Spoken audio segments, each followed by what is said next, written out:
The Tech Today podcast is brought to you by SS&C Technologies, a global market-leading provider of cloud-based investment accounting software services in fund administration. SS&C's AI-powered investment operations and accounting platform, Singularity, provides real-time, multi-basis accounting across a wide range of asset types with unparalleled automation and operational efficiency. Singularity is offered on a software-as-a-service basis or via SmartSource, SS&C's intelligent middle and back office accounting service. For more information, visit ssctech.com/singularity. Welcome to the Tech Today podcast powered by CEO Rater. It's your host, John Mayetta. Visit us online at techtoday.com, TEK2day.com, and check us out at ceorater.com.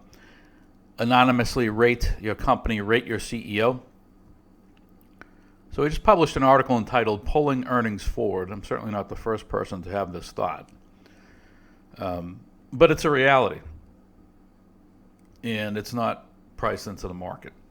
So if you think about, for example, the e-commerce space and how companies like Amazon, Shopify, Square, PayPal have benefited from COVID. You know, in the case of the first two, Amazon, Shopify, they're obviously a destination. And then Square and PayPal are enabling technologies with their payment gateways. And both of those companies, by the way, also benefited from facilitating distribution of PPP funds. Companies like Peloton that have benefited from the home gym boom, which also in part is a function of COVID. And companies like Zoom Video that have obviously benefited from remote meetings. And so for sure these companies have pulled revenue and earnings forward. It doesn't necessarily mean that revenue on an absolute basis is going to fall off and go negative in 2021. But it could very well mean that the rate of revenue growth slows for these companies and others. And if you remember Microsoft back in, not on the most recent quarter, but on the April earnings call, Satya Nadella, Microsoft CEO, said that his guesstimate was that Microsoft basically pulled 2 years worth of digital transformation forward, or experienced 2 years worth of digital transformation in 2 months. So it's a reality. It's just a function of to what degree is each company going to be impacted by this phenomenon, if at all.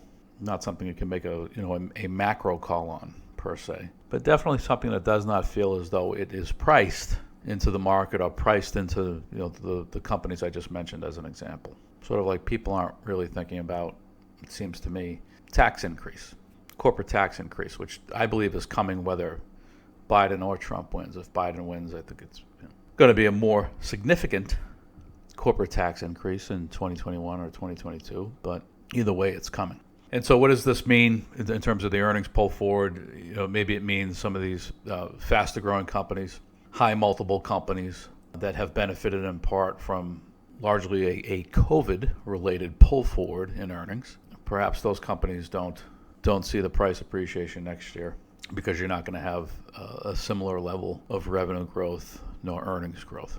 And maybe next year it's more the GARPy value names that have, I keep coming back to the fintech space, the SS&Cs, the Verisks, the IHS Markets, the FactSets, where they've largely protected earnings this year, but revenue growth has slowed. And as revenue growth starts to rebound, you think you would have earnings acceleration. That's not to say that every last dollar revenue is going to drop to the EPS line, because you would expect that some of these companies that have done such a nice job of protecting earnings in calendar 2020 are going to ramp up hiring a bit in calendar 2021 to support revenue growth, to perhaps start to accelerate some of the investment plans that were put on hold in calendar 20. But you would think that you do see faster earnings growth, earnings acceleration beyond what we would have seen for some of these GARPy companies and value companies had they not been hit with COVID. That's all for now. See you next time.